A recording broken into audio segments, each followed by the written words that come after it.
right, Glampreneur. So we had a little bit of technical difficulties when we were originally recording this. And so we're in different clothes if you're watching on YouTube, and we are gonna pick up where we left off, but to be sure that you guys got all the good information that Jasmine is giving you, I'm going to ask her the last question again. All right. So the question was, let's talk about how you were able to get fully booked in 1 year with just one launch. So tell us about that.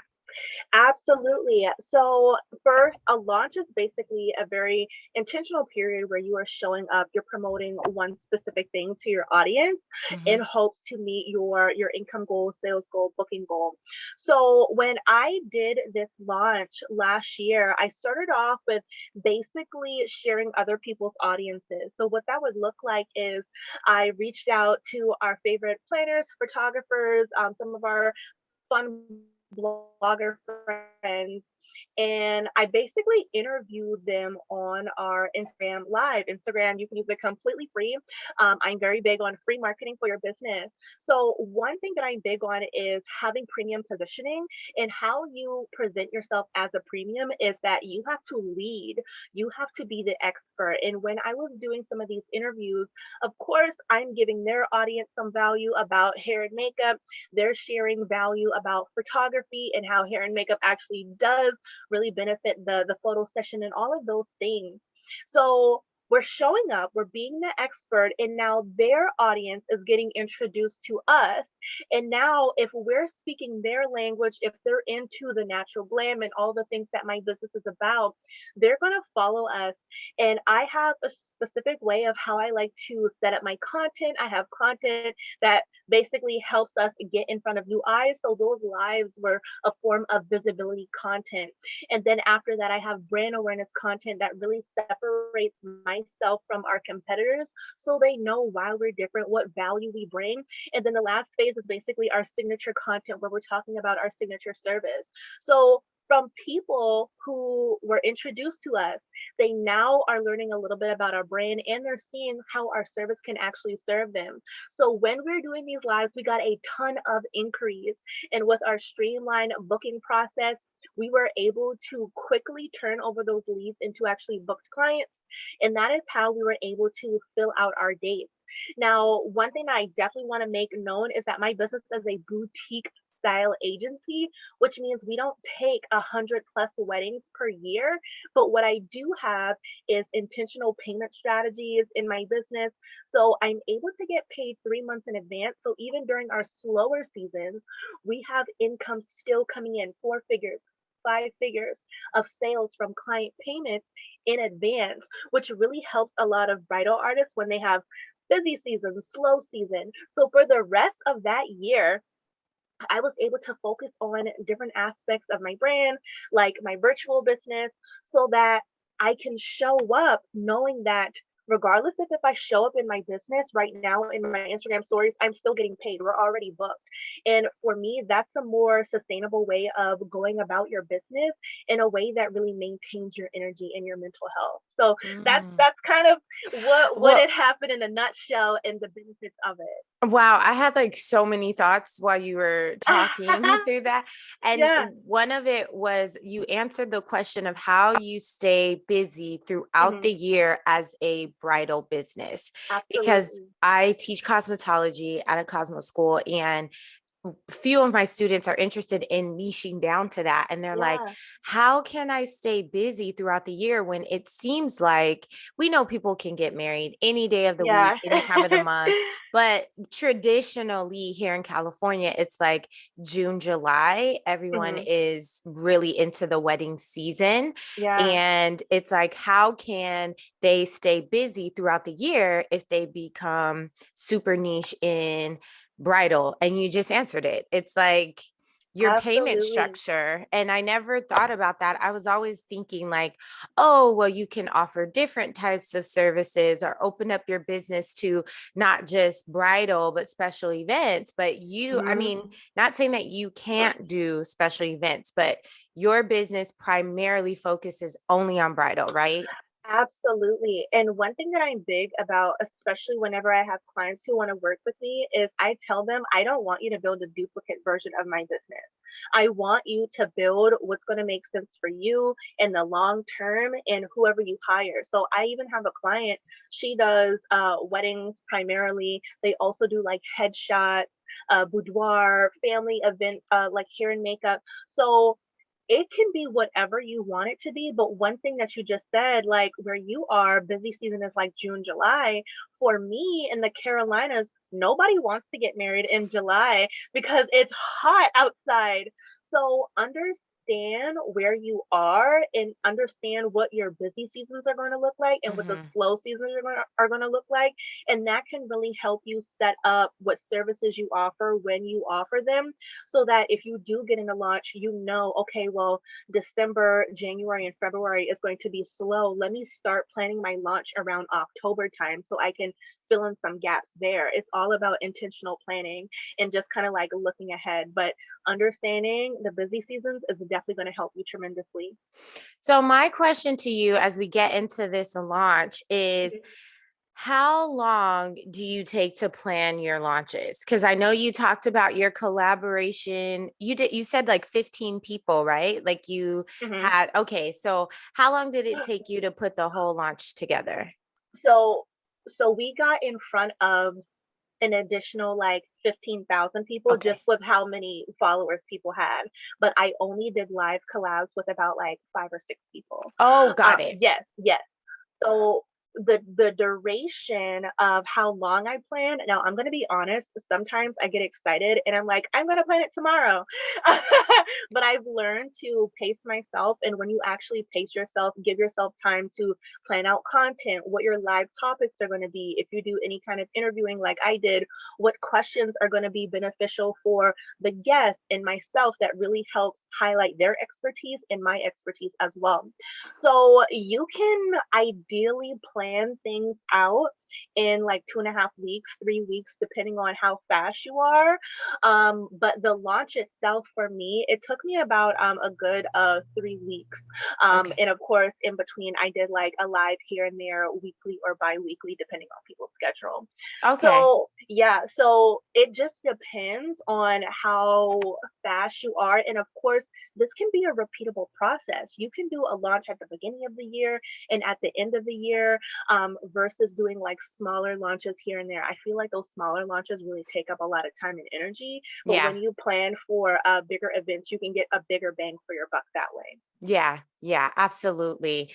I was just curious because I know I'm kind of like you when I have an idea, I'm like, Hmm. let's do it tomorrow, you know? Yeah. And then I feel this sense of overwhelm Oh, yeah. because I try to accomplish something that really companies take months sometimes to Yeah. get A whole team. the whole team on the same Oh, yeah. page and ideas and concepts, and I'm trying to do it in one day Hmm. and then do the launch the following week, and it's like that's not how it goes at Yeah. all. I love that you shared that. All right, so I'll let you take it away with your question. Yes. So I have only a few more questions. So one of my questions is, I know earlier we were talking about blending the two, like finding the harmony. My thing is, whenever I started to show up on social media and really started to tell people like, hey, this is what we're doing in our business. Like one thing, we don't take like squeeze in bookings. We don't take a lot of last minute bookings. So when you started to really prioritize family, you were talking about your son and how he does basketball. When you started to really implement your own boundaries when it comes to when you're working, how often you're working, did you feel like there was going to be a lot of pushback? More so like inner thoughts. I know you said that your clients were like, okay, cool, we can adapt. But did you have any kind of pushback originally? Any fear of, oh my gosh, if I do this, this is going to ruin my business? Or what was your thought process about it, and how did you actually work through that? Wow. So I had a lot of thoughts. I was so scared that I would lower my revenue by putting family first, that it Mhm. took me a long time to actually put the plan in action. Gotcha. And I started asking clients when they would come in my chair, um, hey, if I were to change my schedule, how would, could you adjust? What's your schedule like? And I just started polling them. Yeah. And that made me feel a sense of clarity and calmness because I had built a relationship with them already. So that's another thing behind the chair. It is probably 80% relationship and 20% your skill. People Mhm. connect with you. That's why I moved over 70 miles from where I originally opened my salon, and my clients still follow me to this day Oh my because god. of the relationship. Now, do they see me as frequently? No, Mhm. but they built that relationship with me. So I started polling my clients and seeing what would work with them if I wasn't going to work on the weekends. And what they told me is like, well, if you're not going to work on the weekends, that's fine. But are you going to have a later day during the week so I could come after work or leave a little bit early from work? So what Mhm. I ended up doing is on Thursdays, no, it was Wednesdays. It was between Wednesday and Friday, like I would Mhm. rotate. And I would start at like 12 p.m. and then end at 8. And that worked, and none of them complained. I had to get over the being scared of my clients leaving me because it's my business. And so I'm by me being scared, I'm allowing the client to control my business. It's Mhm. my business. Target, we can't tell Target when they can open their doors and when they can't, you know? So I had to think of myself as a corporation like Target or Walmart and stop thinking of myself as just this little old hairstylist, Mhm. that needs and that's why I also don't like to use the term small business. I am a business. Yeah. Um I am not, my business structure shouldn't be less than just because I'm not a corporation, like other corporations. But if I treat my business as if it is, at some point I will get there. And once I got all of those thoughts together, I polled my clients, I talked with my husband, and we figured out what worked because, 12, that's like, you know, that's later. That means he has to Yeah. take on some of the things that I would do.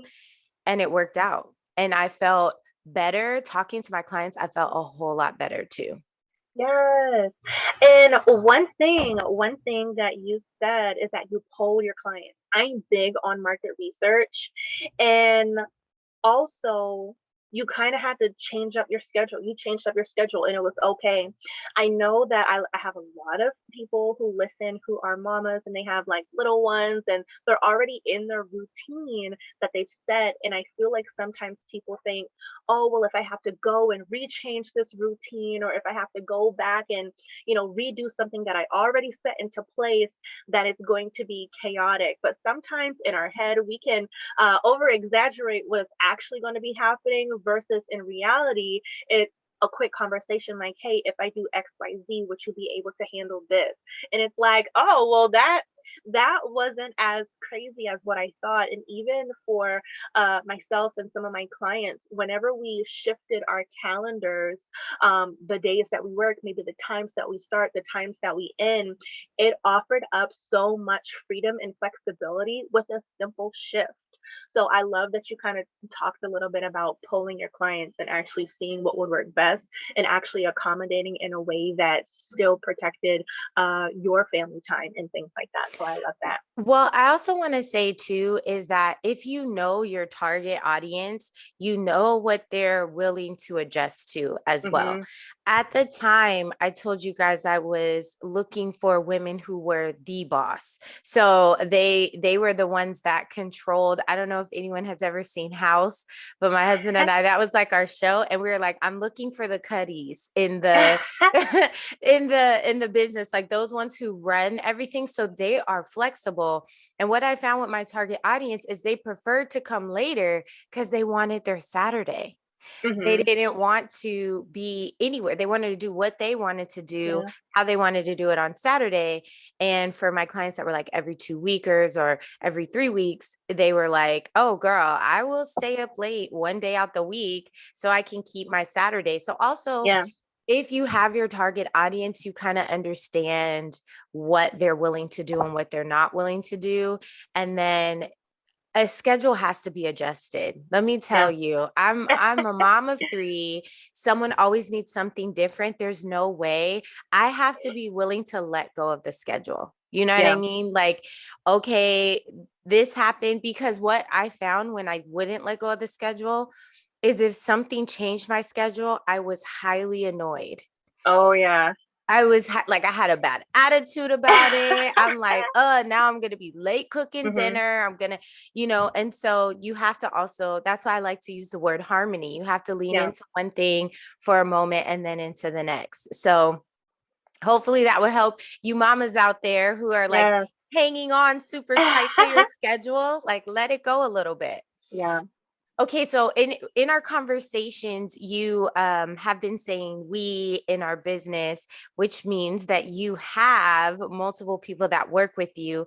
So I Yeah. want to talk about how you expanded into multiple locations. Yeah. How did you get people to work with you? Like, how did that all come about?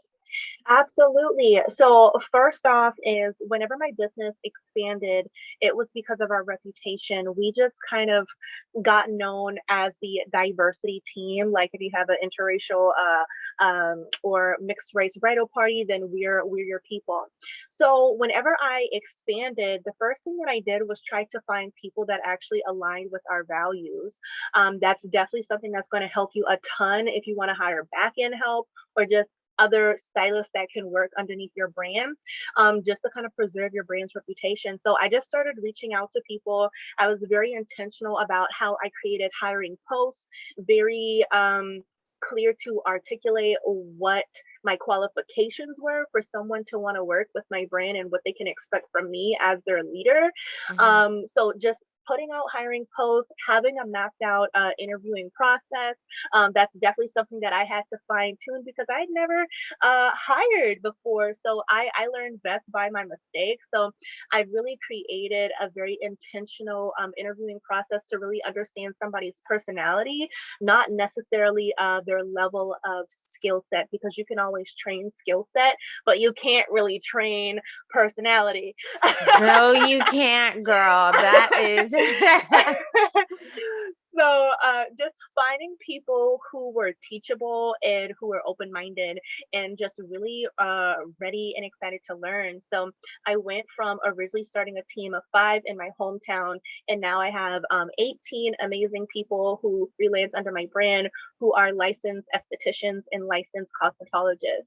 And then for the back end help, I have one person who does my social media.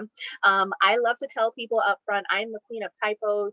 My third grade teacher called me queen of run-on sentences, and I will. That is me. So whenever I hired my assistant, I told her, listen, I don't know where to put the comma. I spell a lot of things wrong. Make us look smart because that's not my lane of expertise.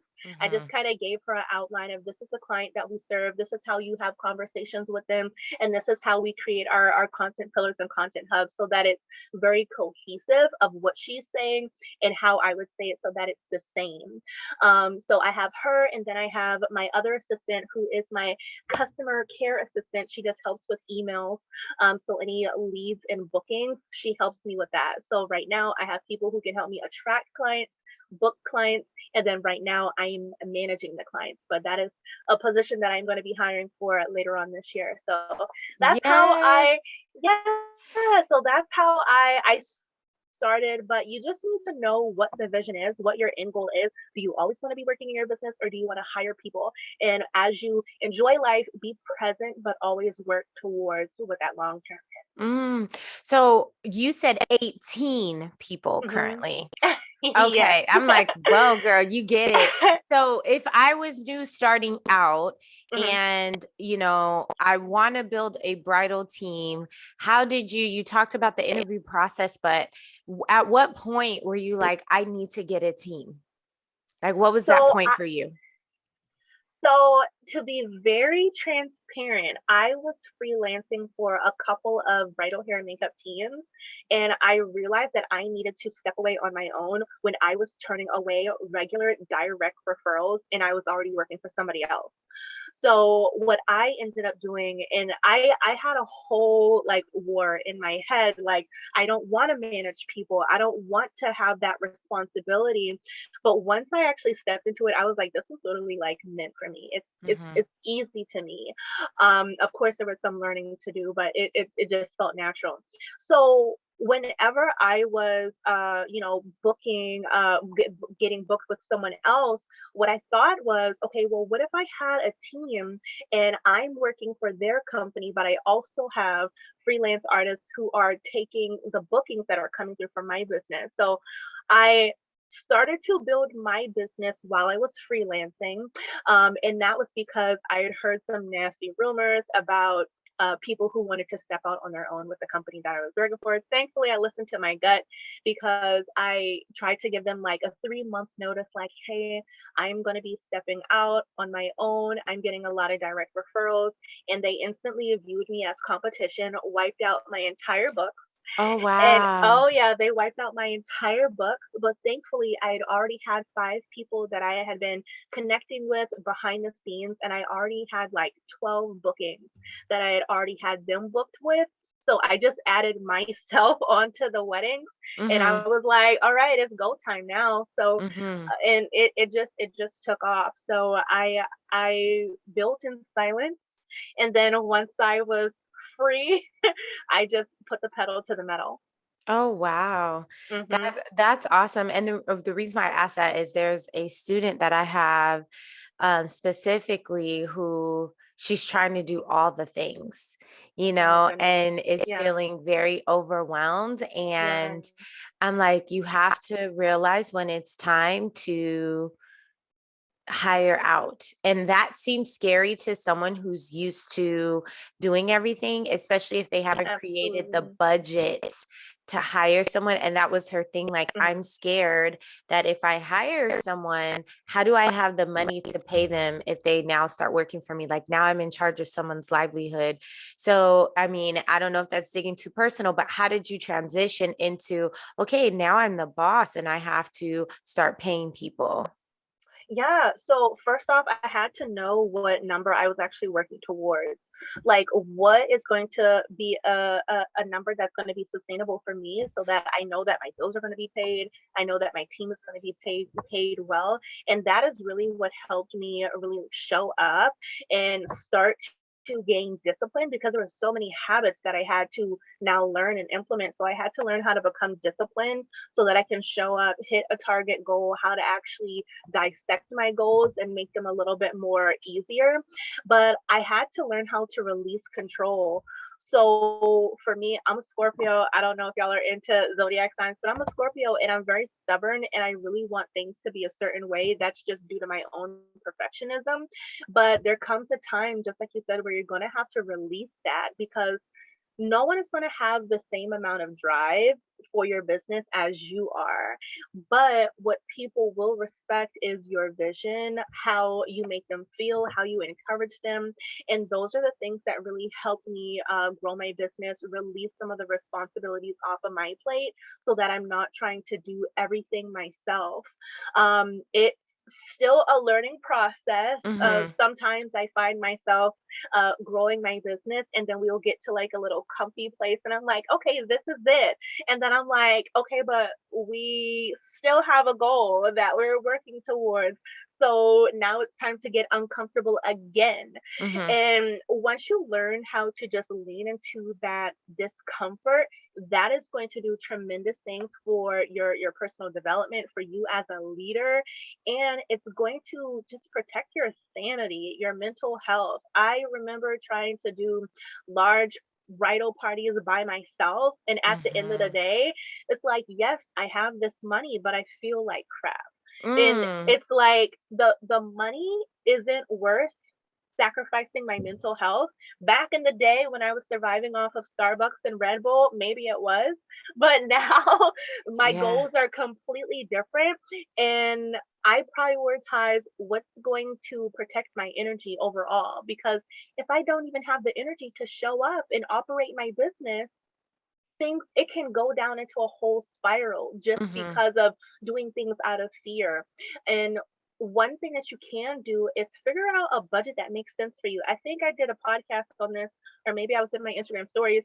But if you want to hire help, help doesn't necessarily have to look like so and so's business over there. You might have somebody that shows up, 2 hours a week in your business, or 3 hours a week, or seasonal, or part time, and you pay them a set amount each hour that matches your budget.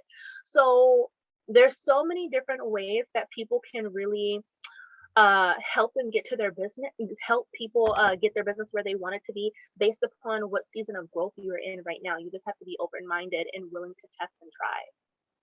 That's good. I love that.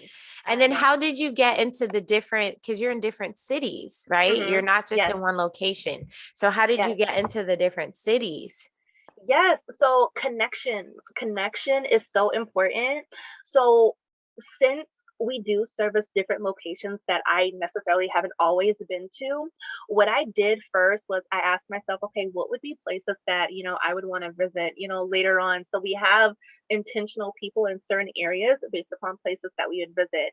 So the first thing is I seeked out people through intentional hashtags. So I have some people that are in like the Tennessee Knoxville area. So I would search bridal hair artists in Knoxville, Tennessee.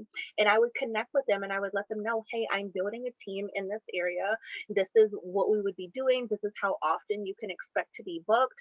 Are you interested in learning more? And if they are, then I would invite them to an interview. I would go through my whole interview process and I would book them out.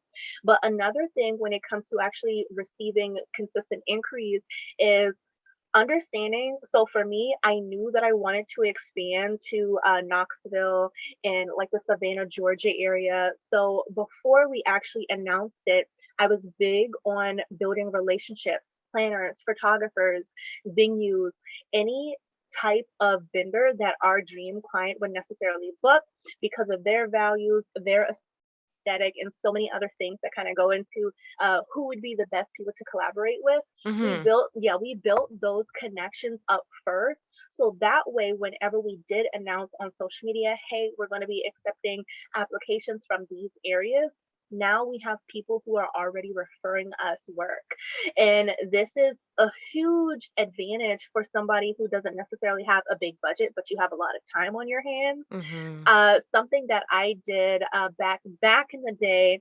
There you can do it a little bit more strategically now, but back in the day, what I did was each day I would email or I would message on Instagram 30 people, and I would do this for like a couple of months, and it would be a planner, a photographer, a venue, the florist, the baker. I don't care who it was. I would introduce to myself and I would just say, like, hey, if you ever are in need of somebody for a shoot, for a collaboration, for anything, we are available. But of course, you want to build that connection first before you Hmm. slide into somebody's DM with some random. And that's just basically like connection is key. You have Hmm. to be social on social media. And I feel like a lot of people, they're just kind of playing the sit and wait game. And it's like you have to be proactive about going out there and building those connections if you want your business to expand how you want it to. Yeah. So being social on social media, if you guys aren't sure, like, well, how would you do that? It was Mhm. before she asked for something, that means commenting on pictures, Mhm. true comments, not, Yes. oh, that looks good, like something that's Cute. meaningful. Yeah, cute or fires, symbols are no, you have to Mhm. actually interact as if they were in front of you. And then, making sure that you are one following them, because Yeah. that would be horrible if you're like, hey, asking for something you're not even following. And Yeah. then eventually you can go into the DMs and try to build connection that way. But anytime someone is already asking you for something that isn't beneficial to them, they're going to be like, why? Who is this person? Hey, can you refer me clients? Yeah, It's I like you don't don't even even know know my you. name. Exactly, exactly. So I'm like, I like that you said social media is social. And I think a lot of times we think social media is just scrolling through Mhm. and seeing, who you can connect with or what that person is Absolutely. doing, but it's a social interaction. Yes, absolutely.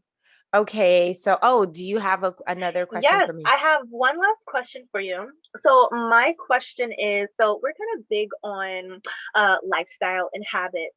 I know for me, I had to and still am implement a lot of daily habits or success habits, success routines for me to really have discipline, show up consistently in my business that has really helped my business grow.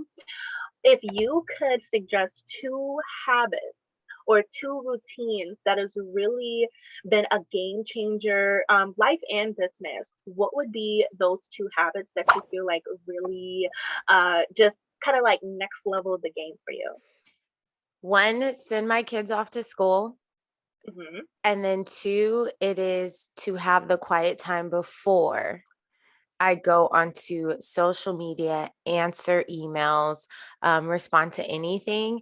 And not all the time can I do that in the morning Hmm. because, sometimes something happens, someone's sick, a child woke up late for school, whatever it is. So if I don't do it in the morning, then I have to replace it midday because Yeah. I find myself a bit shuffled. But if I could just add on top of that, is in that quiet time we are so used to rolling out of bed and checking our phones, right? Hmm. I went back to an old school clock. Like I put my phone at my desk in my desk area, which is not my room. I make sure that I have distinct areas in my house so I don't ever do work in my bed. You know what Hmm. I mean? I Yeah. don't ever even do work at my dining room table. I have a specific area where this is work, and I put my phone over there and went back to an old school clock so that I would not be tempted to roll over and after I take off the alarm, start looking at social media or see what Yeah. notifications. The other thing is, I did take off notifications on my phone.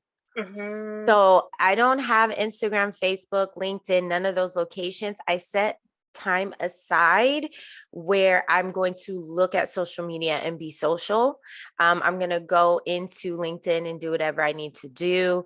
So all notifications are off. The even email, I don't even have email notifications because I found that if I take off notifications and determine when I'm going to check them, I have control of my hours in my day. But Hmm. if I allow those things to come on, I would be working on a project, working on something. I see an email and I see this subject. I'm like, Yeah. oh, and I go into that email and subject. And then I've lost 30, 45 an hour just based on that email. Yeah. So those were the key things. And then the last thing is with social media content, I also put social media, like if I'm doing social media personally, I use my phone, right? I'm Mhm. just scrolling through. But if I'm using it for business, I always do it on my laptop Yes. because that again is separating work from personal, and I'm able to have a bit more control of my day.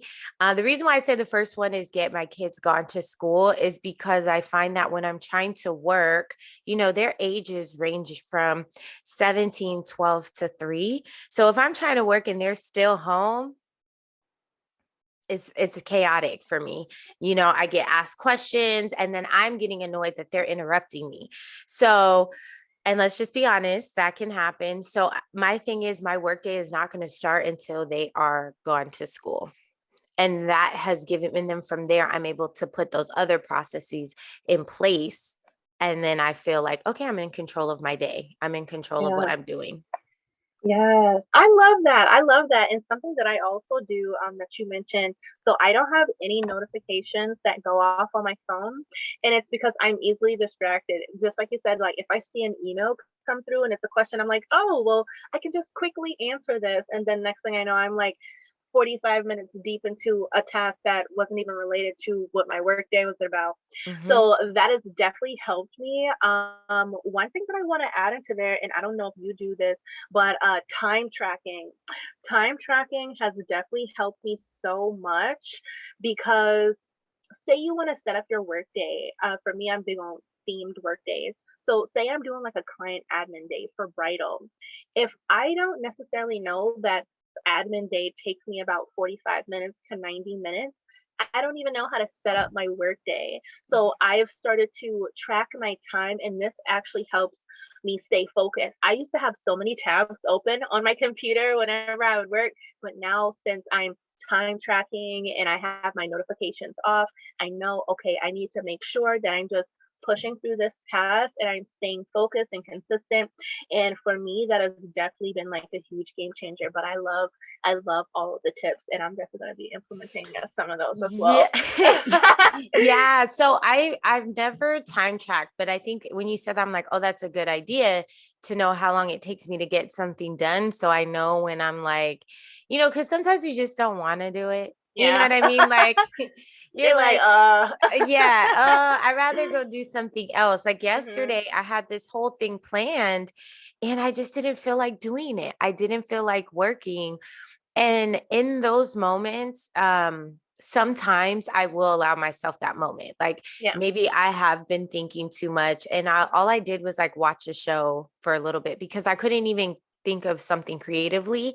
But I love that time tracking because I'm like, how long does it take me to answer client emails? And can I shorten that time? What am I doing in Hmm. between? Yes, yes. I love to tell people, like, the first thing that people say is, I want to shorten my work day. And I'm like, well, how long is your work day taking? And they're like, long. You're like, And no, I'm I was like, looking for a number. yeah, yeah. And I'm like, well, we have to know what number we're currently at in order to aim to shorten it. So absolutely, absolutely. I'm gonna take some of those tips. I'm gonna start trying to put my phone by my workstation. Uh Yeah, that was huge. And what's so embarrassing? Like I'm in the generation where we did not have, like I saw when the first cell phone came out. It was like a block, it was old school. My dad was super excited about it. The first computer we had was like green and black, like it didn't have color. So I'm in the beginning of the millennials where like yeah. we were transitioning into technology, like the World Wide Web was like scary, right? Yeah. So we had alarm clocks. We had regular alarm clocks. Funny thing is, when I decided to switch to a regular alarm clock, of course, I wanted to look all new. I didn't want it to look old school. I did not know how to set the alarm because I'm so used to my phone. Yeah. And I'm like, what? And then the snooze button was confusing because, on your phone, you're like, snooze, Yeah. and move on. It was interesting just to have to go back to that. And I even do that to my son. I'm like, son, do not have your phone in your room. So we kind of like all turn in our phones so Okay. that you can get complete rest because I'm trying to get him I like to that. not always be on his phone because otherwise he'll be like at the dining room table, there's no phones because Hmm. everyone will be on their phone and eating and no one's talking. Hmm. So yeah. Okay, I have one more Yeah. question for you, and it is what piece of advice would you give someone who is just starting their bridal business? Yes. So the piece of advice would be understand that you are constantly going to evolve. That's number one. But the second part is find what makes you happy. Find what lane makes you happy. If it's hair, if it's makeup, if it's bold, if it's grunge, if it's natural. And if that's all that you want to do, that's totally fine. But test out, don't put yourself in a box. And once you find the thing that really makes you happy, just run with it. But know that Mhm. your business is going to constantly evolve.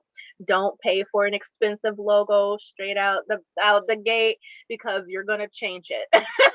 Yeah. So that those are my pieces of advice. Yeah. Oh my gosh. Yeah. Don't branding is important, but you Hmm. can start with your name and everything else Absolutely. you can figure out as you go. Well, I know that you have a launch coming up in, I think you said a week and a half. So Hmm. tell us a little bit about that launch. Yes. So this launch is going to be for my one-on-one coaching program, and it's called Bridal Beauty Business 360. And the reason why I call it 360 is because I love to integrate habits, structure, organization, and how you really service your clients in a very unique way that is meant to, one, help you increase your income, your impact, and it's going to really help you build some influence in your brand as well. This is how you're able to build a reputable brand that people are excited to work with, regardless of your price point. And with the ways that I teach, I talk a lot about business organization, business structure, how to streamline your business. A lot of my clients, they love how I talk about email communication because they're able to have a lot of freedom, flexibility, because now their business almost runs without them. So Mhm. that is what it's all about. You can definitely hang out with me over on Instagram at Beauty in the Network. And I am always running my mouth and giving tips about how you can work with me and connect. And my DMs are always open if you have any questions. That is awesome. Well, one of the things that how I like to end the podcast is I Yes. like to have whoever is the guest kind of give Hmm. us like words to live by or a Ooh, quote. Do okay. you have one that you could share with us, even if you need to look it up for a second? Let's see. A good quote that I could definitely say that would give you some value is, one, be kind to yourself. I know that's not necessarily a quote, but be kind to yourself as you are learning and growing, especially if you feel like you are somebody who is an overachiever, you like to go above and beyond. I want you to be kind to yourself because sometimes when we are pursuing something that's new, when we have to learn a new task, we can be very self critical to ourselves. And when we're self critical, that is not the motivation that is going to get you excited to jump out of the bed and to Hmm. start your day. One thing that has definitely helped me is knowing that I'm going to make mistakes. And when I make mistakes, that's just a quicker way for me to correct, test, try what is going to be something that's going to be a little bit more seamless, a little bit more streamlined for me to do. Give yourself grace. Know that it's not going to be perfect the first time or the fifth time, but keep pursuing it, especially if it's something that gets you excited and something that you really love to do. So that's my paragraph of advice. Paragraph. That's your run on Yes, sentence. yes, absolutely, absolutely. Yeah, yeah. And for Jasmine's audience, the Beauty and the Network. So Yes. I am creating something called the Revenue Generator, and it is Okay. how you are able to run your business effectively and make more money, get more profits without you doing the work, right? So it's how to Yes. maximize that revenue without you taking more clients. It's Mhm. using the current clients you have to get more profits. And so it's called Revenue Generator. It's coming in June. If you guys follow me on social media, my name is Deandra Giselle on all social media platforms. You'll get all the tidbits and information of when it launches. So I hope you guys will be able to join that free webinar. It is a free webinar. There's no strings attached. We just want to give you the information. Absolutely. And you'll be able to find all of her details in our show notes as well so that you can follow her and all of her amazingness. Yes, Jasmine, this was so much fun. Yes, same. I'm so glad that we were able to finish the conversation, one. And like even just how the conversation just went, I definitely know that it's going to be some gems. And one thing that I want to say before we even get off the podcast is if you took notes, one, tag us, let us know, tag us on Instagram. But if you took notes, don't just let them sit in your notebook for months and Mhm. months. Actually implement, actually try. Even if you're clueless on what to do first, try something because trying is going to get you closer to wherever you are trying to go based upon your vision. Don't let them collect us. Just try it Don't out. do it. Oh, Absolutely. I love that because I am one that wants to have perfection. And Mhm. I'm like, oh, where to start first, where to start. But when you just start somewhere, the rest you'll figure it out. Maybe that wasn't the right point, but you can always do something else, right? You can always Absolutely. try again. So thank you guys so much for joining us. We appreciate your time. And until next time, stay connected. Bye.